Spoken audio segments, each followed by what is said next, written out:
આ વડોદરા શહેરનો લાલકોટ વિસ્તાર છે ને, અત્યારે અકસ્માત થયો છે. ફોર વ્હીલર વાળા સાયકલ વાળાને ઠોકી દીધી છે. એ ક્યાંક ટિફિન હાલવા જતા હતા, એમને પણ ઠોકી છે.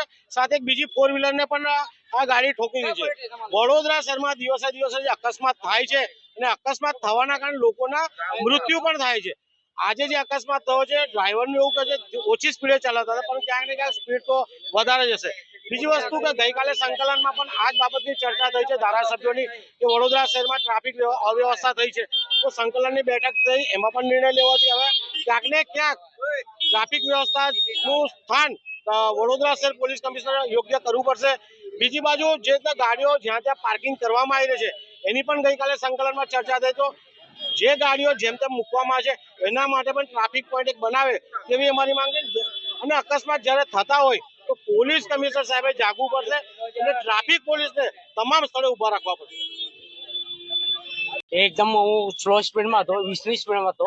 એકદમ પેલા સાયકલ વાળો ભાઈ આગળ નાખી કઈ બાજુ જતા હતા તમે? અહીં ન્યાયમંદિર ક્યાંથી આવતા હતા? અહીં સિટીમાંથી. જે રીતે તમે અકસ્માત કર્યો છે, તમારી ગાડી 20ની સ્પીડ અને સ્થાનિક દ્વારા એવું કહેવામાં આવ્યું છે રોંગ સાઈડ છે. રોંગ સાઈડ નહીં, મેં પહેલા એક્સેપ્ટ કરી લીધું છે. સિટી વ્યૂ ફોટેજ જોઈ લો તમે.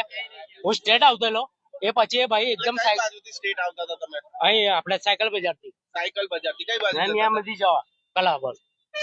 જે રીતે તમે બીજી ગાડીને પણ ઠોકી દીધી છે, આ ગાડી કઈ રીતે? તો પેલા ભાઈ એકદમ આગળ આવી ગયા. ગાડી કઈ રીતે ભૂલ પડી ગઈ?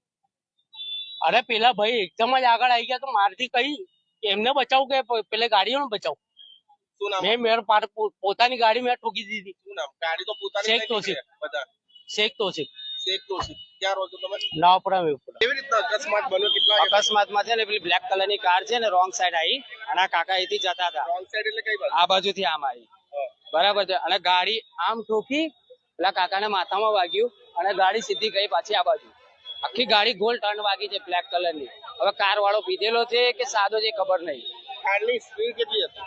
કારની કમસે કમ જો ટર્ન વાગવાથી એટલી ખબર પડી કે 60 થી 70 ની સ્પીડ હશે.